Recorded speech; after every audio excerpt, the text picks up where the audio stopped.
to my channel. If you're new around here, my name's Sophie. I make videos on budgeting, cleaning, lifestyle and organising. And for today's video, we're going back, way back when I used to do lots of these videos, but we are going to do 10 ways on how you can save money. So I've done a few videos similar to this video before, but not actually this video. So it's going to be a tips and hacks video on how you can save money. But I'll link some other similar videos in the description down below as well. So first things first, what do you want to save money for? Whether that's a house, a wedding, a car, a holiday, a baby, what do you guys need to save money for? So yeah, set a goal for yourself. You might not want to save money for anything in particular. You might just want a pot of money saved ready for something, if like your washing machine breaks or you fancy going away for the weekend, anything like that. So if you have a goal or you're in a good mindset, you're going to be able to save a lot more money. So if you know me and follow me, guys, you know that I am budget obsessed, budgeting and saving and money obsessed. I scrimp through life, hence the name Super Scrimping Soph. We don't have high paying jobs at all, but we get what we want and we do what we want as well. But I believe the reason we can do that is because we are careful with our money. Me more than Liam, I would say. But you've got to have a balance, haven't you? You've got to be happy as well. So I'm going to get straight into it. We've got 10 tips. And if you guys have any tips as well, I'd absolutely love it if you leave them in the description bar. I'm always looking for ways to save money, and it will be more like tips for you guys as well. Just before we get started, I am on my pregnancy ball, so I'm sorry if I'm a little bit like bouncy. I'm trying to be as still as I possibly can, but I wanted to face the window. The window's over there, and it's the only sort of chair that's easy to move around. So yeah, hence the bouncingness. So tip number 1 is to keep track of your money.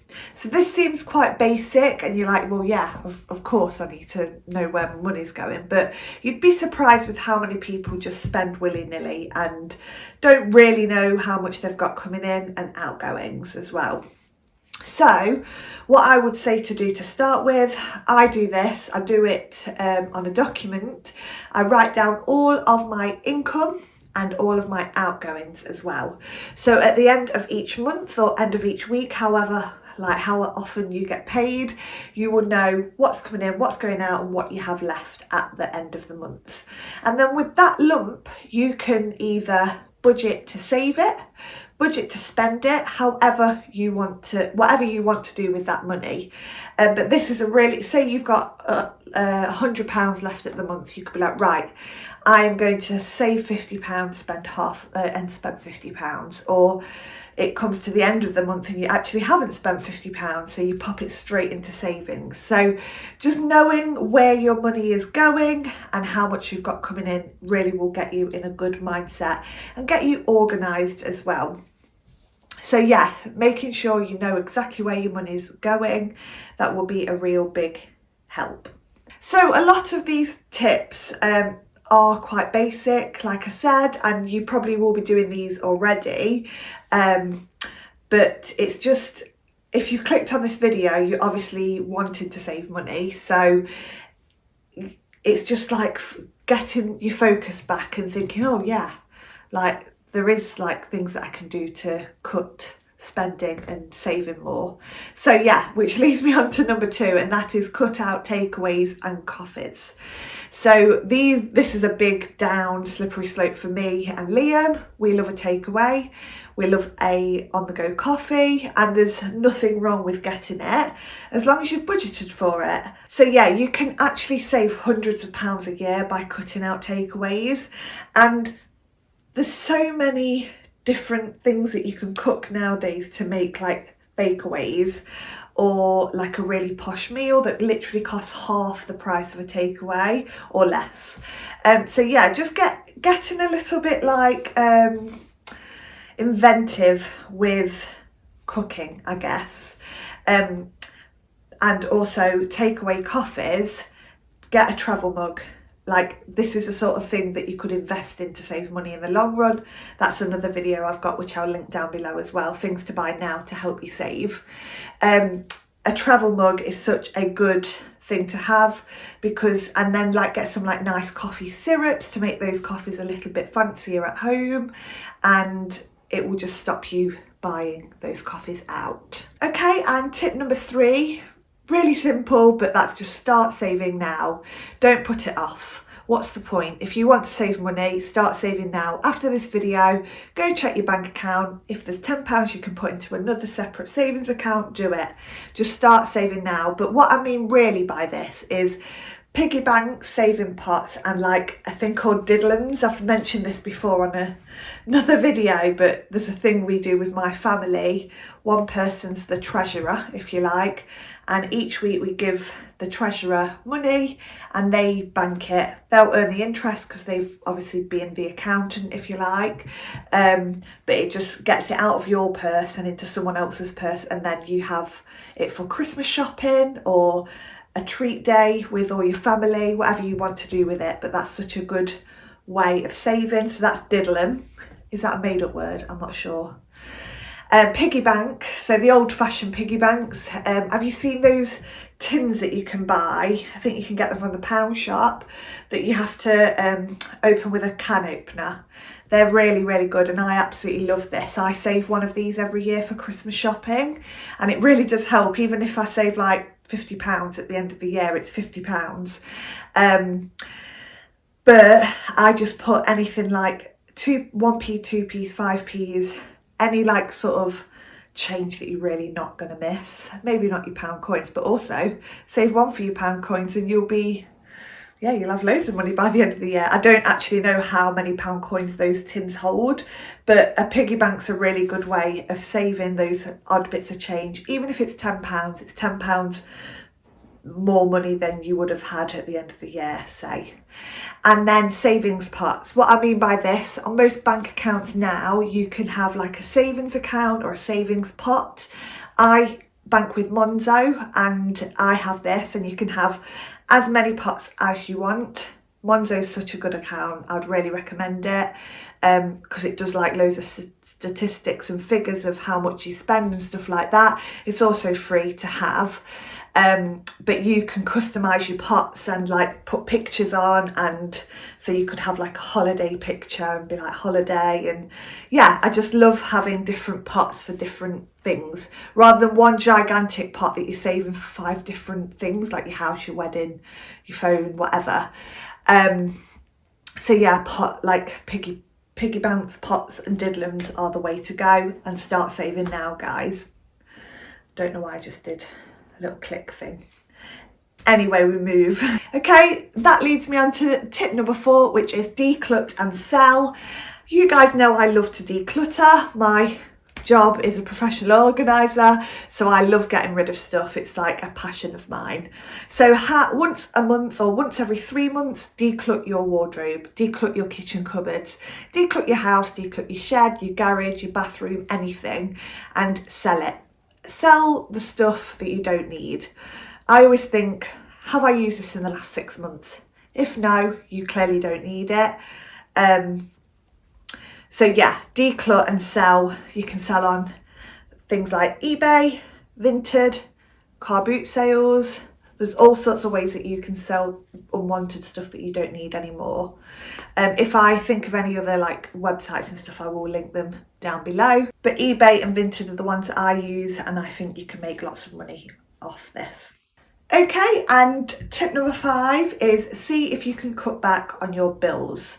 So have a look at your outgoings, so your gas, your electric, your phone bill, your water bill, like anything really, all your outgoings, and see where you can cut back. There's lots of comparison websites out there now that you can put like how much you pay and see if you can get them cheaper. I have another savings account called Plum. If you're not sure what this is, it's basically, it links to your current bank account. and it takes out some money that it thinks that you won't need every month or every week. You can set it up to however you want it to work for you, and that has like a comparison thing. It also tells you like your breakdown of your bills, and it will tell you if you can save money on your water bill, your gas bill, your electric bill, and this feature's so brilliant. And yeah, I'm yet to use it actually.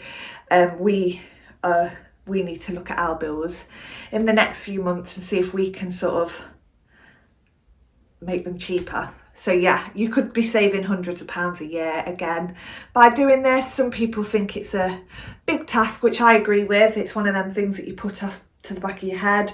But if you want to save money, do it.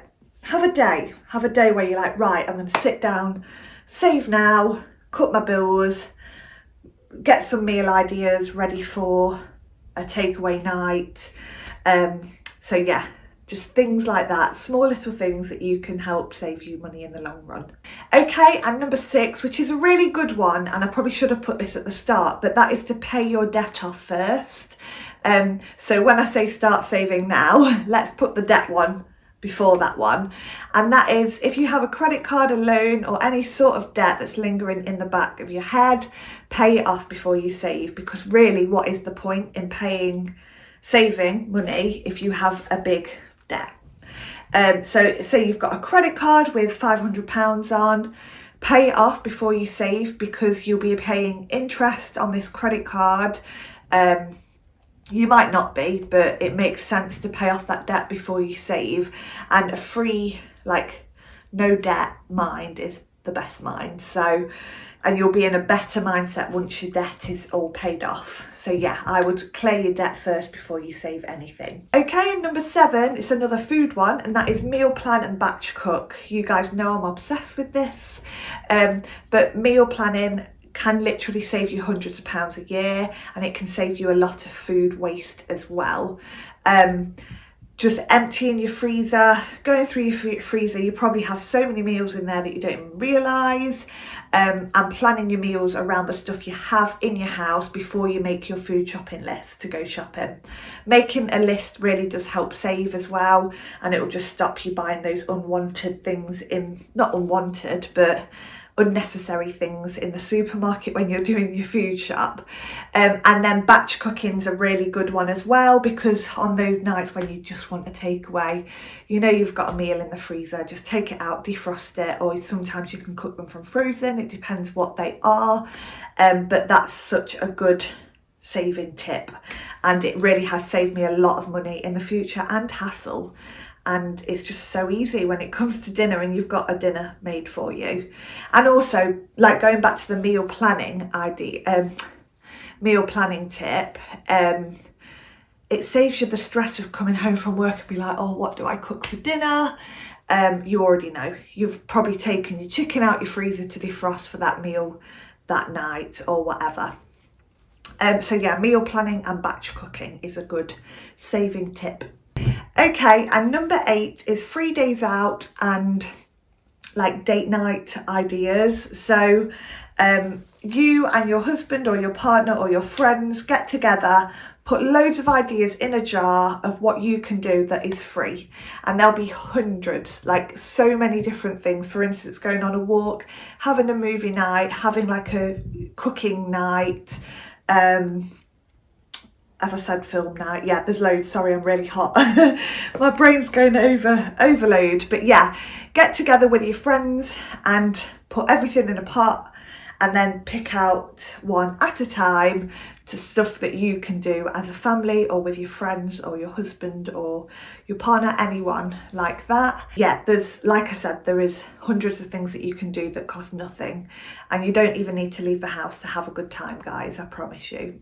Okay, and number 9, which is the most simplest one, which is turn off switches, light switches and wall switches and TVs, anything that you don't need. I understand some things we have to leave on, otherwise it's just like a nightmare turning it on eventually, but just making sure that you've turned a light off when you're not in the room. Me and Liam are really bad for leaving the bathroom light on in the night.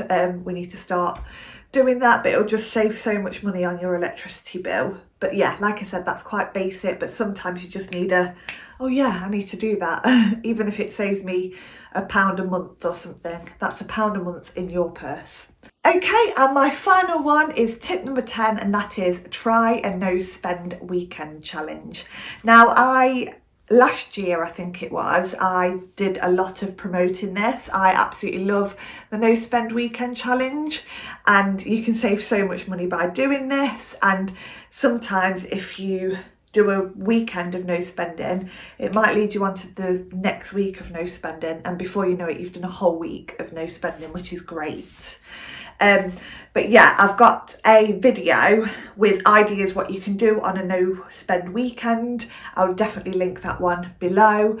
But I don't like, probably the majority of people spend more money at a weekend if you're not working. I understand people work at the weekends, I do. So yeah, it's different for everyone, but I guess like having a no spend couple of days, say, when you would normally spend money, it's a challenge, and I feel like I love a challenge. I like being in competition with myself to be like, don't spend any money, you're all right, I'm going to spend money. And it's like, no, I'm not going to spend money because I don't want to prove myself wrong, if you know what I mean. So yeah, having a no spend weekend challenge is a great way of saving money. But guys, that's the end of my video and the end of my 10 tips on how to save money. I hope you enjoyed this video and it's given you some motivation to get saving, guys. And if you like this sort of video, please let me know. I'm happy to make more budgeting content because I love it. I could talk about it all day. But anyway, I'm going to leave it there, guys. Please make sure you subscribe to my channel before you leave. I'd love you to be part of my little community. And other than that, have a wonderful day, and I'll see you in my next video, guys. Thank you.